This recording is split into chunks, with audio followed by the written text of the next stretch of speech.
vamos a meter en la historia y le vamos a contar que primeramente manteníamos una nota con Daniel Guiduzzi, quien fuera el operador allá mediados de los 60, de los 70.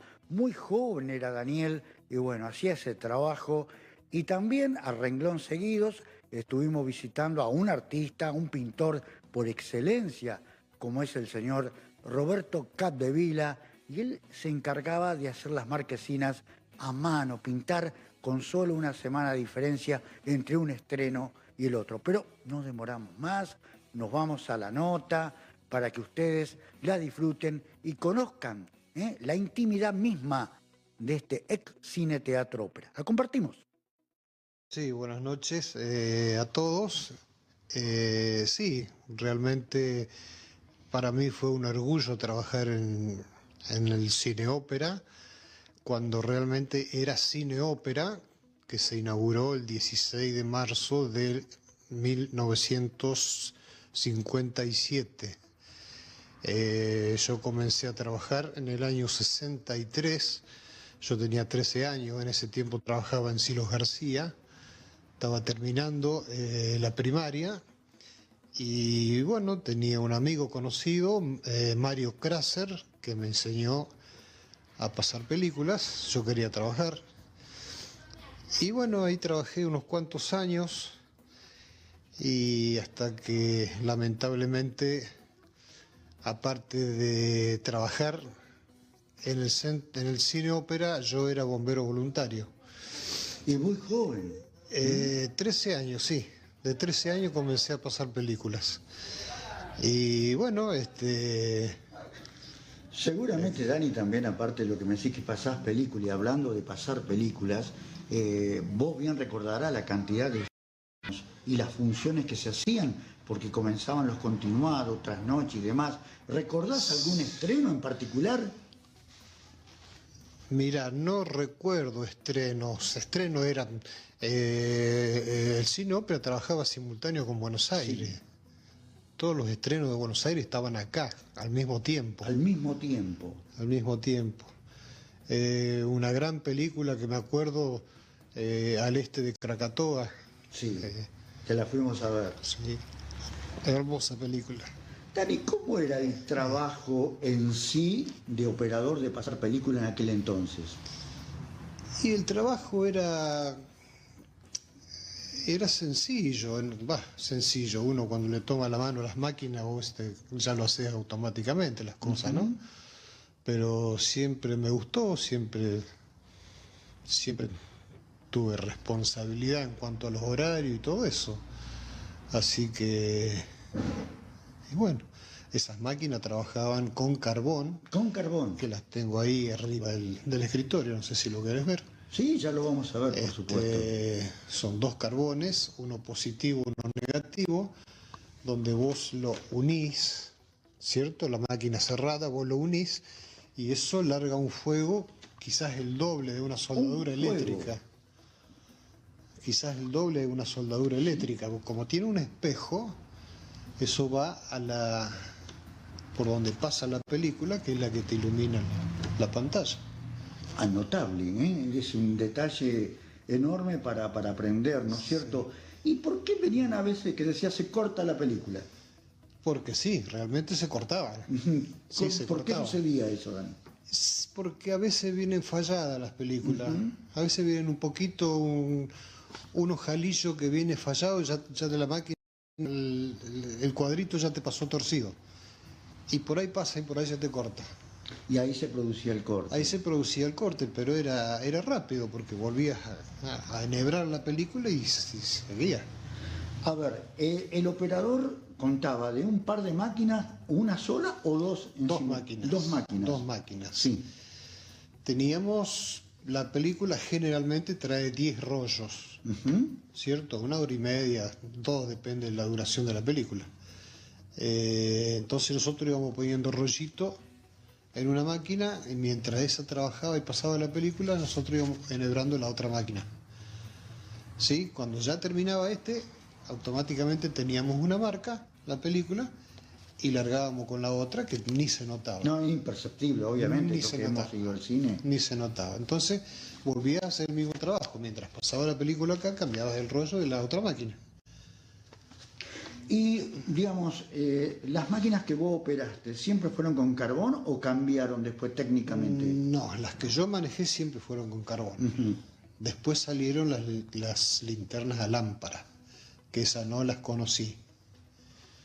Que hay, inclusive yo estuve visitando, que era el cultural hace algunos días nada más, y hay 3 máquinas que están. Una que me explicaron, que era precisamente lo que vos estás detallando, y también las otras. De lo cual tengo una foto que luego te la voy a hacer ver. Sí, sí, sí. Es una sensación especial, ¿no? Porque yo recuerdo estrenos con muchísima gente, colas que se formaban para entrar al cine. Además, cuando éramos pibes en el matiné. Tremendo, tremendo. Se Y llenaba. se llenaba. Se llenaba. Porque la noche del estreno, dice que del ópera, 2.000 personas, dice que albergó en ese día. ¿Mm? Cuando inauguró Sí. por primera vez. Sí. Claro, yo no estaba, obviamente que no estaba, pero no te olvides que antes era una sola sala. Exactamente, no existía la sala 2. Claro, claro, tenía la sala abajo y tenía la parte Pullman, que era arriba, que sería más o menos la misma medida que tiene ahora la sala 2. Es allí cuando, luego de haber trabajado, como bien lo decía, que entraste vos en la década del 60, se produce, digamos, ese siniestro tan terrible que es prácticamente una espada que se nos clava a todos los venadenses sí. a partir de ese momento. ¿Vos estabas operando o no? No, yo justamente ese día había fallecido mi abuelo paterno, y en aquella época los velatorios eran en los domicilios, no en las salas velatorias. Y bueno, yo tipo 11 de la noche más o menos, yo vivía cerca, la sala de velatorio era en Pellegrini y Santa Fe, y yo vivía en calles Fleming y Alberdi. Tenía apenas 4 cuadras, me fui a dormir y eso de las 12:30, 1 de la mañana, viene mi papá, mi viejo, a llamarme y a decirme: Daniel, se está quemando el cine ópera. ¿Qué sentiste en ese momento? No lo podía creer. Lo primero que pensé, bueno, serán las butacas, serán los cortinados, la pantalla. Pero bueno, yo salí a 2000 porque yo era bombero voluntario. Calle Italia en esa época corría para acá, no era mano para allá como va ahora, era de mano de allá para acá. Cuando llego al cuartel me entero de que ya estaba saliendo la tercera dotación de bomberos. Entonces yo me quería morir, digo, ¿cómo tanto? Digo yo. Entonces cuando venimos con la autobomba por Italia y llegamos a Marconi, que doblamos para el lado de la plaza, se ve que en ese momento es cuando se vino el techo abajo y salían las llamas arriba. Ah, fue impresionante. Tremendo, un dolor. Fue para morirse.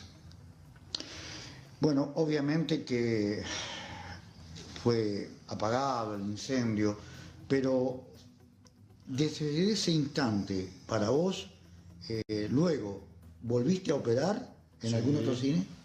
Sí, sí. O sea, se quemó y después, no sé si vos te acordás que se había abierto en una época el cine argentino. Sí, en Calle Mitre. Calle Mitre. Exactamente, Bueno, sí, que se ahí estrenó El Exorcista también. Claro, allí. ahí trabajé tiempo yo hasta que me vinieron a buscar de Canals para que yo pasara película en Canals. Así que bueno, llegaron a un arreglo donde me dejaron ir a Canals hasta tanto se reacomodara lo que era el ópera. el cine ópera. Ricardo Marenghini tuvo mucho que ver con todo Sí, eso. Fue el hacedor, sí. la persona que trabajaba constantemente y también tenía que ver con cines de la zona. Sí, sí, Ricardo Maricchini trabajó en películas. Una de Isabel Sarli, parece. Exacto, ¿Eh? exacto, ¿Viste? exacto. tuvo una participación en esa. Y bueno, y esa noche tan fría, trabajamos de la 1 de la mañana, 2:30, hasta las 6 de la tarde del otro día. Que había varios cuerpos de bomberos de la zona que nos vinieron a ayudar, a dar una mano, pero fue tremendo.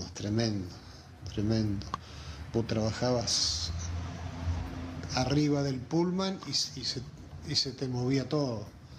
Y vos ibas a trabajar abajo del pullman y veías que el techo de arriba te hacía así, se movía todo. Pero nada, no quedó nada. No quedó nada. No quedó nada. Sí, obviamente las fotos que hay, porque hoy por hoy no existe la tecnología donde se puede filmar con un celular. Hay que acudir a todas esas cosas que, como bien decíamos hoy, ¿no? Fue una estocada para todos los venadenses, porque uno de chico, teníamos, un poco mayor soy yo que vos, pero me hice también en el cine, aprendí a leer en el cine, porque era un apasionado. Y lo peor que me podía pasar era que mi viejo no me llevara al cine el matiné, el día domingo, y con eso me extorsionaba para que estudiara, Fíjate. O sea que era muy lindo, aparte los espectáculos que después se fueron realizando, con recitales y demás, ¿no? Sí, pero hubo de todo, artistas que desfilaron. Pero sí, montones, lo tengo ahí anotado, montones. Dani, ¿en qué año dejaste de operar? ¿En qué año? Sí, ¿te acordás? Mira, bien, no me acuerdo. Después en el año 95, 97 tuvo un receso donde... La reapertura. Claro, porque había que tener más seguridad y todos los sistemas eléctricos, todo eso se reacomodó todo. Y bueno, tuvo esos 2 añitos de unos cuantos años. Y ya con la sala 2. O sea, Sí, ya con la sala 2. Sí, en el 79 se reinauguró el Centro Cultural Municipal, porque Víctor Seré, hijo, estaba medianamente a cargo, no sé cómo era el tema, pero la municipalidad le pedía si había alguna posibilidad de comprar lo que quedaba del cine ópera. Y bueno, Víctor Seré lo donó a la municipalidad. En esa época estaba... Qué buen detalle. Estaba Fernando López Auque, en esa época de intendente. Bueno, estamos recorriendo este mundo del cine, y ahora que sabés que se va a haber una reapertura del mismo, ¿qué sentís?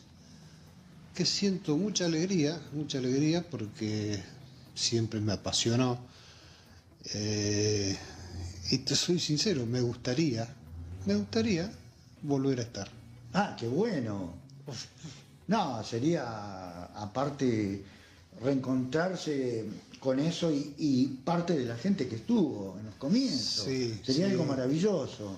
La misma gente, yo creo que... Sí, no, la misma gente no. No, por supuesto, ya no están. Claro. Pero por suerte te tenemos a vos. Bueno. Sería cuestión de ver las posibilidades. Sí, lo que sí es muy distinto.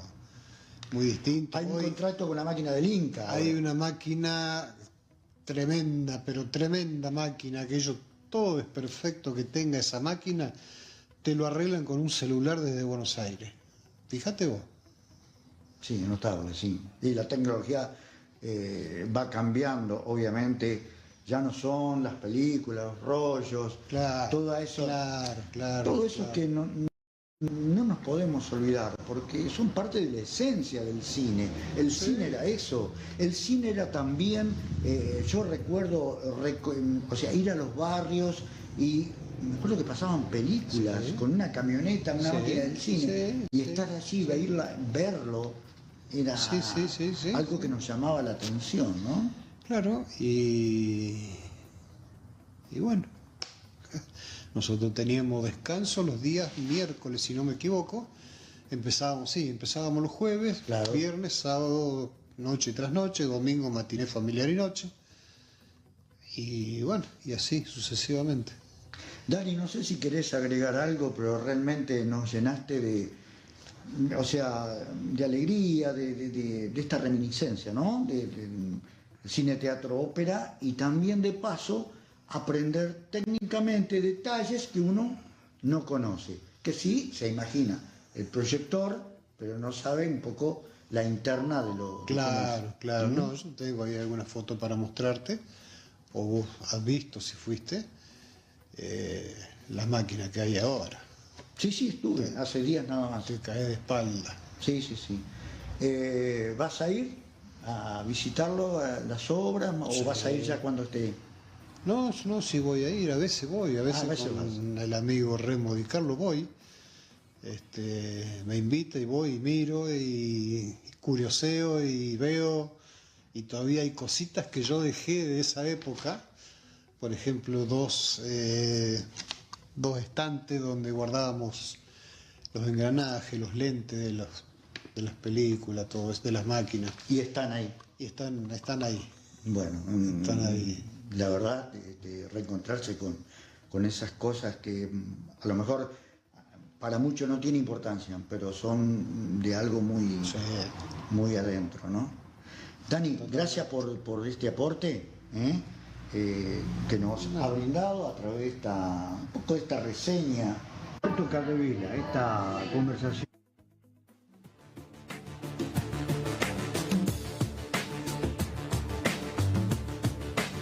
Productores de seguros, seguro automotor, plantillas ortopédicas, termoconformadas, nacional e internacional. Nos ocupamos, sí, de hacer los carteles todas las semanas, que era un trabajo, era difícil por la velocidad que había que hacerlo y no podíamos fallar, o sea, no nos podíamos enfermar, nada, ahí teníamos un contrato que el cartel tenía que estar puesto sí o sí. Claro, porque las películas venían en simultáneo con Buenos Aires, los estrenos. Y algunas cuantas antes acá, porque del ópera era un mercado muy especial. Llegó a haber en los buenos momentos,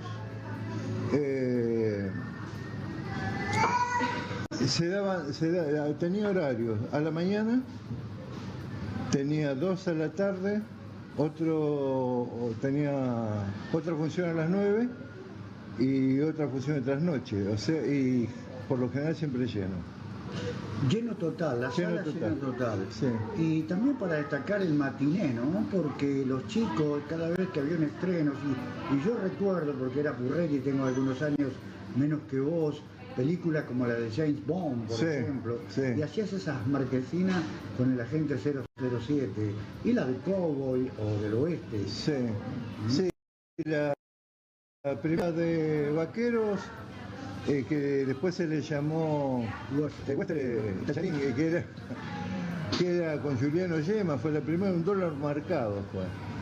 Llegó muchísima gente, fue la primera. Y de James Bond, bueno, todas. Yo la que más recuerdo es la Operación Trueno. Sí, señor.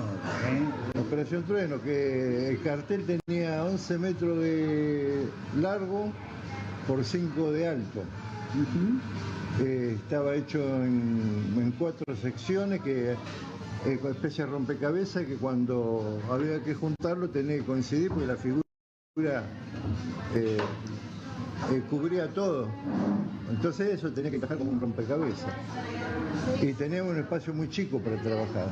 Era muy limitado todo. ¿Y cómo era la técnica que se usaba en aquel entonces? La técnica para pintar. El material que usaban. La técnica, jovencito, 20 años, 21.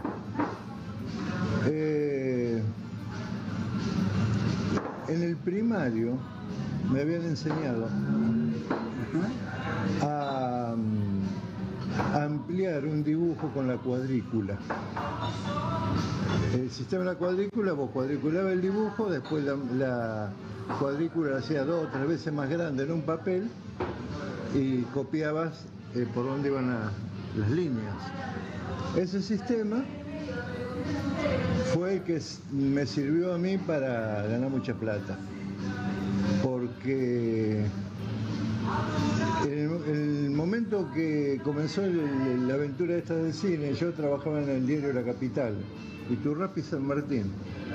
Con Ambrogio. Con Ambrogio, que fue otro personaje inolvidable de Venado Tuerto. Ahí me fue a buscar Rocha, que había visto un dibujo mío en otro lugar. No voy a entrar en detalle porque se hace muy largo. Y fue con un recorte del diario Clarín, que en esa época aparecían las películas que se iban a dar, aparecían la foto, digamos, para simplificar, publicada en este tamaño así.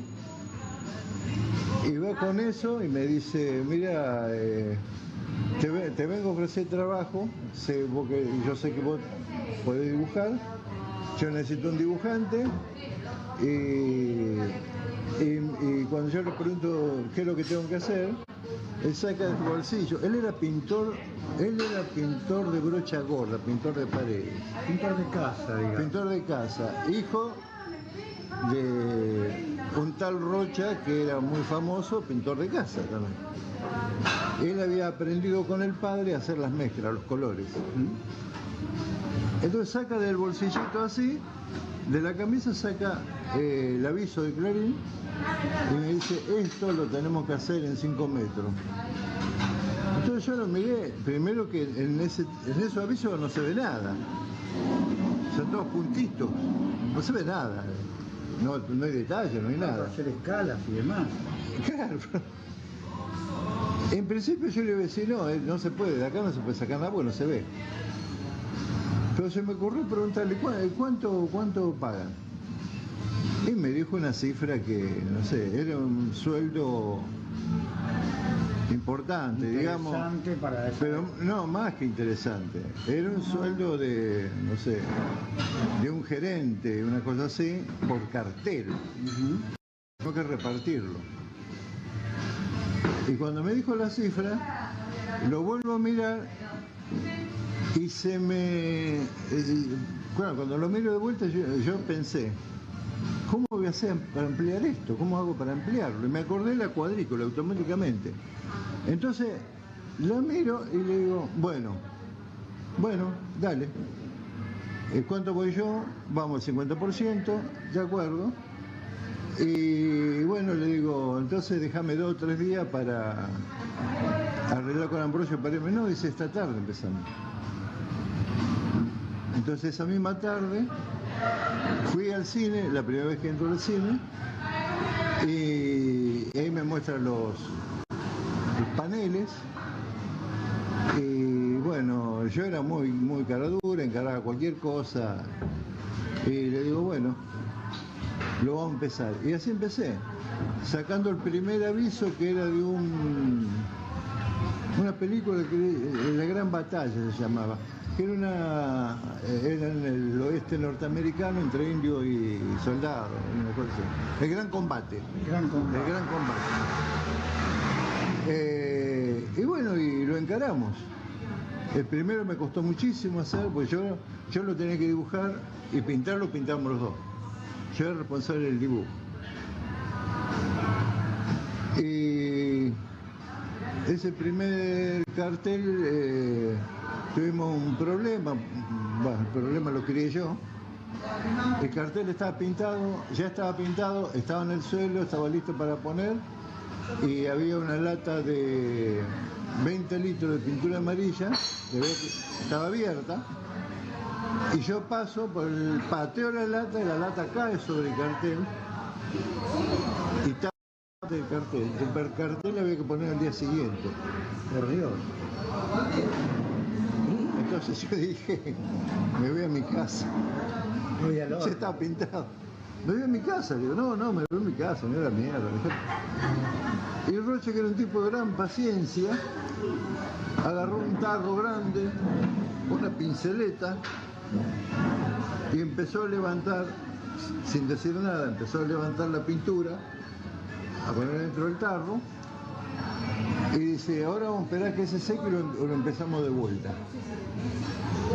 Yo me senté en las escaleras que da sobre la mano derecha, me quedé puteando, renegando conmigo, por supuesto. Y como era una pintura que le había secado bastante rápido, a los 2 horas estaba seco, y vuelta otra vez a marcar, y vuelta otra vez a pintar, y nos quedamos toda la noche, a la mañana, y a la hora, claro, para poder entregarlo, y a la hora que había que colgarlo, llegamos con lo justo. Había que colgarlo y no teníamos cómo colgarlo. Por ahí andaba siempre dando vuelta a un hombre que ya falleció, que era Roberto... Bueno, ya me acordaba, que hacía cartel luminoso. Bueno, y era mayor que nosotros éramos... ¿Germani? Germani, Roberto Germani. Él andaba mirando cómo pintábamos nosotros. Y cuando lo vio terminado, dice, chicos, él podía ser, no tengo nuestro padre, pero era bastante mayor que nosotros. Chicos, yo los voy a ayudar, dice, porque a ustedes lo va a hacer volar el viento. En ese momento había un viento muy fuerte, huracanado, pero muy fuerte, y nosotros teníamos que ir hasta arriba del techo, bajarlos con una soga.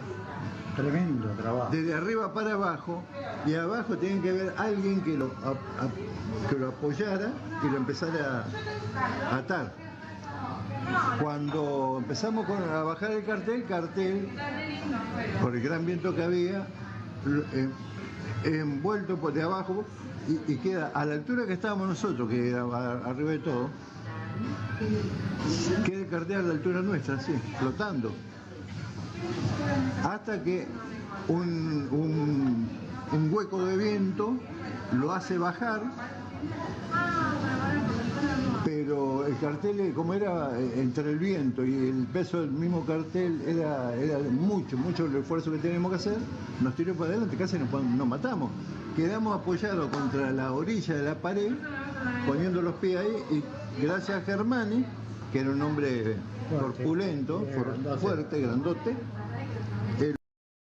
esa fue la primera vez, pero no solamente eso, el cartel salió disparado, cayó sobre la vereda del frente de la plaza y le pasó a un auto que estaba estacionado más o menos así, por arriba del techo. Bueno, ese fue el debut con los carteles. Sí. Casi terminó muy mal. Roberto, ¿a vos qué significó, más allá de haber pintado todo lo que tenía que ver con los carteles anunciando los estrenos de cada película, qué significó en sí el cine ex ópera? Y yo te puedo asegurar que fue la época más, para mí en lo personal y de Rocha también, fue la época más hermosa de mi vida, porque éramos muy jóvenes, y nos pagaban una fortuna terrible. Yo nunca vi tanta plata después, nunca más la vi. Y era tanto el dinero, no teníamos cómo gastarlo. Hacíamos locura.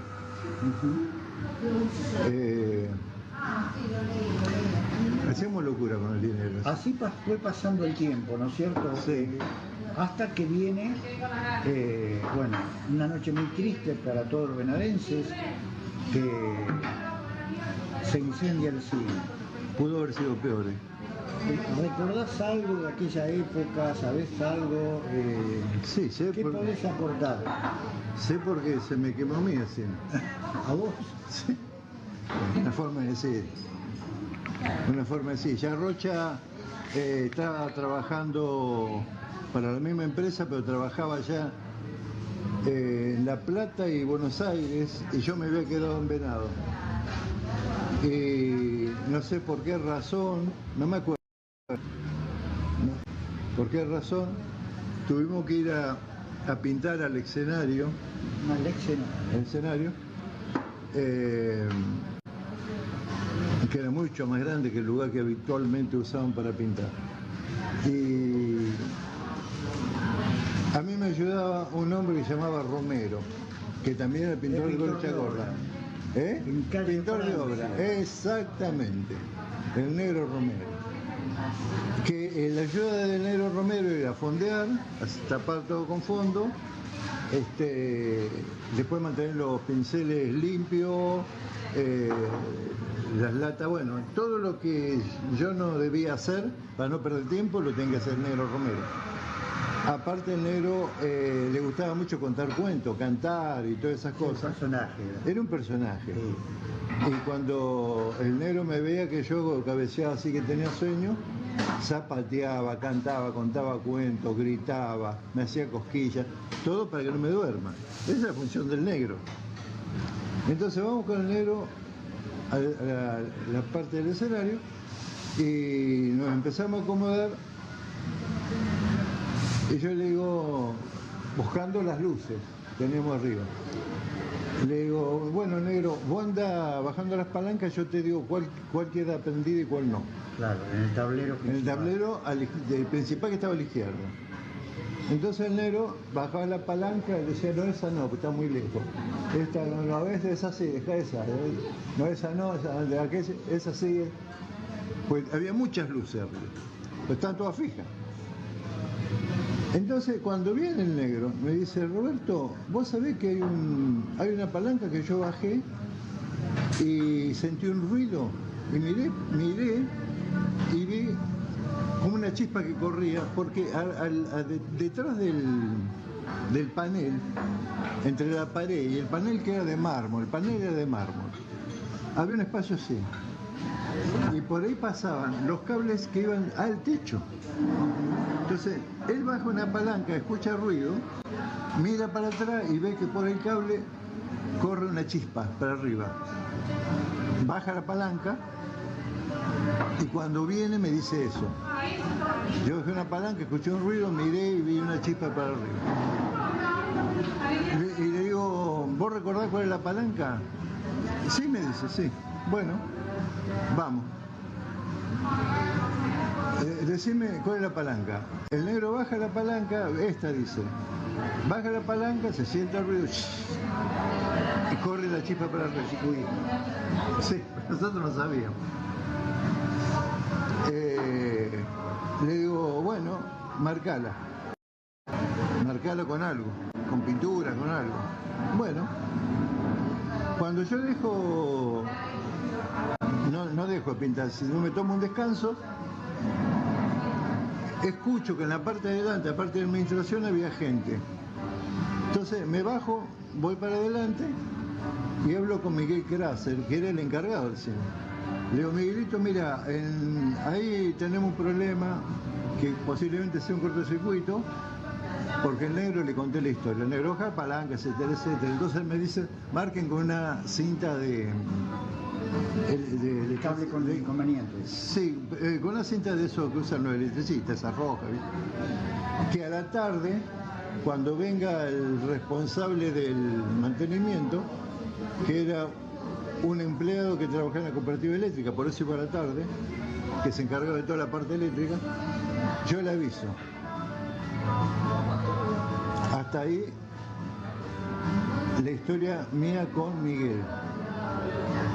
Yo no sé qué pasó después de la tarde. Yo sé, a la tarde seguí trabajando y demás. Pero yo no sé, porque yo estaba en el escenario, no sé si él se acordó de decirle al hombre del problema. No sé. Esa noche... Una noche muy fría. Noche muy fría y estuvo lleno de gente. Sí. A la espera de la oscuridad, creo que se llamaba la película. Si no me equivoco, ¿no? Me pega el cerebro.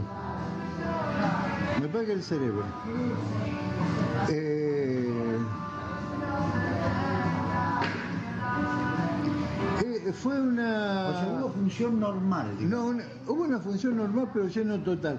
Inclusive me parece que estaba el Colegio de las Monjas. Las alumnas del Colegio de las Monjas, las alumnas, las pupilas, creo que estaban ahí. Estaba lleno. Estaba lleno. Totalmente lleno. Perfecto.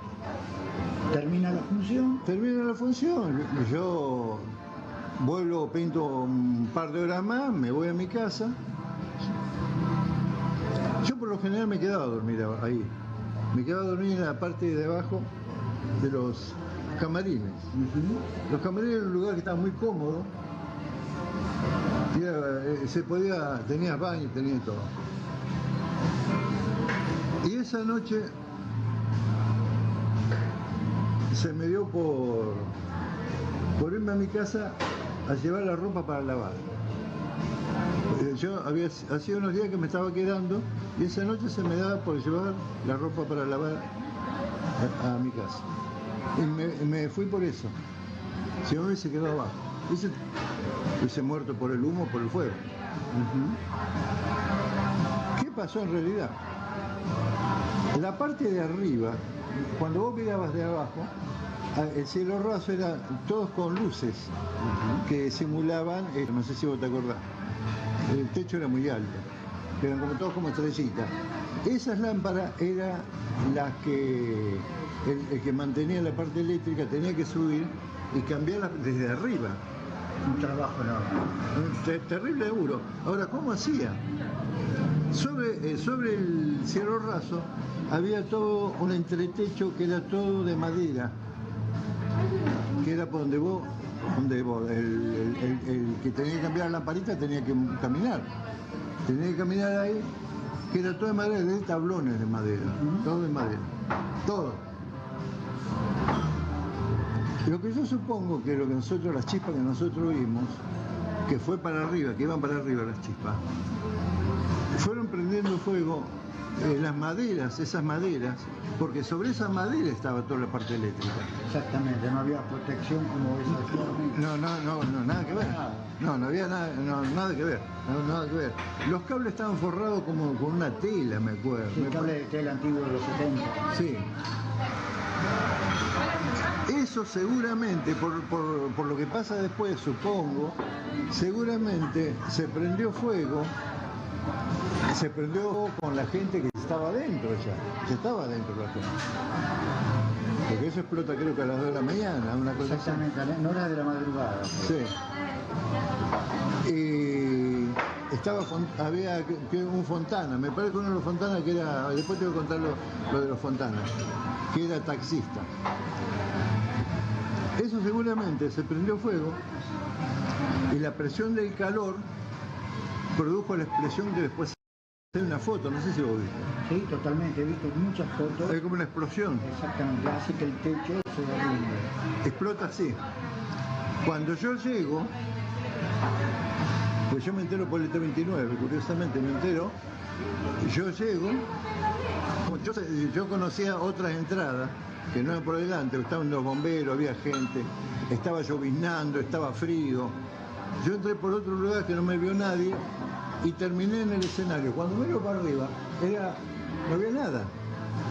El cielo. Y miro así, a mi izquierda, que estaban los bomberos, y los hierros estaban retorcidos, o sea que el calor los había ablandado, estaban retorcidos. No era que estaban retorcidos. Y las chapas igual, estaban retorcidas. La película que algunos dicen no, que era porque estaba Z, no, mentira. Z no había entrado. Es más, el cartel de Z lo estaba haciendo yo en otra casa mía en la calle Bron. El próximo estreno que era el próximo estreno. No, nada que ver. Fue un accidente en el cual nosotros no tuvimos nada que ver, simplemente posiblemente errores técnicos o material o lo que sea, porque los cables esos no estaban aislados. No, está. Y bueno, a partir de ese momento, obviamente, para vos debe haber sido un dolor muy profundo. Sí, todavía me duele. No, sí, terrible, terrible. Bueno, viene obviamente después con el pasar del tiempo, la reapertura y demás, se logra eso, todo este tiempo en silencio, donde parecía que nunca más se podía dar, sí. Y que nuevamente eso se lanzara, ¿no? Una inauguración y bueno, y en este mes de abril Sí. la actualidad va a hacer que esté nuevamente. Sí, hay una reinauguración con el gobierno de Scott. En el 97, si no me equivoco. Sí, creo que fue en el 97, sí, en el gobierno de Scott, donde yo estaba en el área de cultura. Ahí Por lo- estuviste pintando. Por lo también, ¿o tanto, ya no, yo estaba en el área de cultura, por lo tanto me correspondió la parte de la recuperación. Hay un reconocimiento que no se le ha hecho porque la gente no lo sabe tampoco las autoridades nunca nunca lo reconocieron. Hay un reconocimiento que yo hago cada tanto, cuando puedo, me acuerdo, a Luis Vicentín, a Tito Vicentín. Vicentín estaba dentro del área de cultura, yo era el jefe de él, y él me pide hacerse cargo de algunas partes de la recuperación en lo que tenía que ver con los vestuarios y demás. En ese momento que habíamos entrado a la municipalidad había muchos problemas técnicos, económicos, de todos los colores, de todo tipo. El secretario de Obras Públicas era Carlitos Dimer. Nosotros le teníamos que pedir a Carlitos Dimer, que era el verdadero encargado de la recuperación de la obra. Teníamos que encargar de las bolsas de Portland y demás, y Carlitos hacía lo que podía porque andaba disparando para todos lados. Entonces yo le digo a Vicentín que sí, que se haga cargo él, porque realmente no teníamos quién se hiciera cargo, porque era muchísimo lo que estaba, que había que recuperar rápido. Toda la parte de abajo, toda la parte del escenario de abajo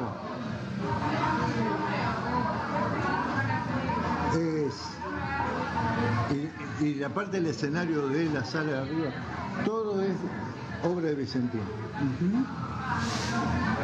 Él la pensó, él la diseñó, se hizo cargo de los empleados que estaban ahí, él controló todo, y toda esa recuperación de esa parte es gracias a Vicentín.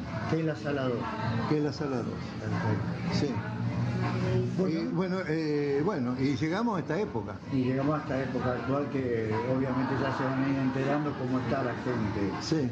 Algo que te quede para decir, alguna nostalgia, algo, simplemente. No, yo lo dije al principio. Fue para mí, por la edad y por la forma de ganar plata, a pesar de que el esfuerzo era terrible. Nos llevó 3 días, 3 días y medio sin descansar. Cuando te digo sin descansar era sin sentarnos, sin comer, sin dormir, nada, absolutamente nada. Hay un hecho, no sé si alguna de las chicas todavía vivirá, no sé. Espero que alguna viva todavía, y que se acuerde. Hubo un cartel que creo que fue el de James Bond, el de Operación Trueno, parece que fue. Operación Trueno solo se vio veces. Sí, pero me parece que fue ese, que nos llevó muchísimas horas de trabajo. Y éramos los dos, estábamos entre 22, 23 años, éramos muy jóvenes. Por eso aguantábamos. Y 3 días estuvimos, 3 días sin parar, dándole. Y llega un momento en que Rocha me dice, bueno, no doy más. Dice, no veo más. Porque además él tenía un problema con la vista, que yo no lo tenía, pero sí. Él sí. Dice, no doy más, me caigo. Y se iba medio tambaleándose, se va a la escalera del costado, hace 2 escalones, queda sentado, queda apoyado contra la baranda y quedó dormido, absolutamente muerto, y quedé solo ya. A todo esto ya estábamos llegando a la madrugada. Todos los días llegaban las chicas de limpieza, que en ese momento algunas eran muy jóvenes, otras no tanto, pero realmente nos apreciaban mucho, pero nosotros éramos muy jóvenes.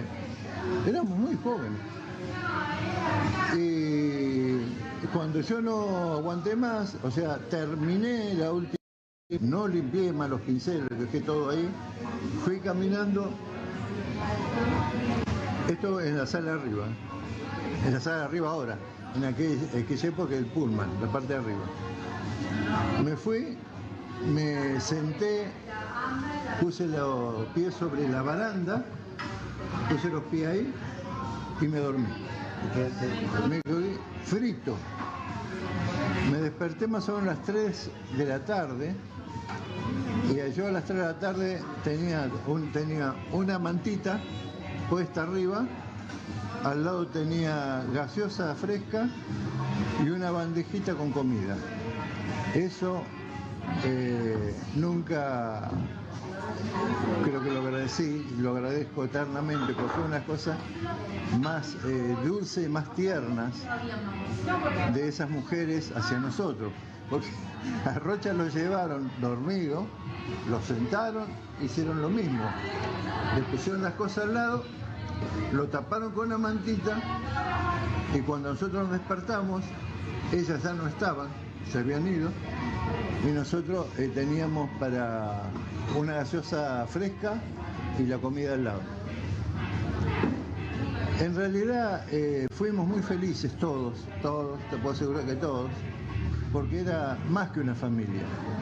Pero en una familia por lo general hay bronca, envidias, egoísmos, y acá no. Era un equipo que funcionaba todo muy bien. Además, el administrativo tenía 23 años.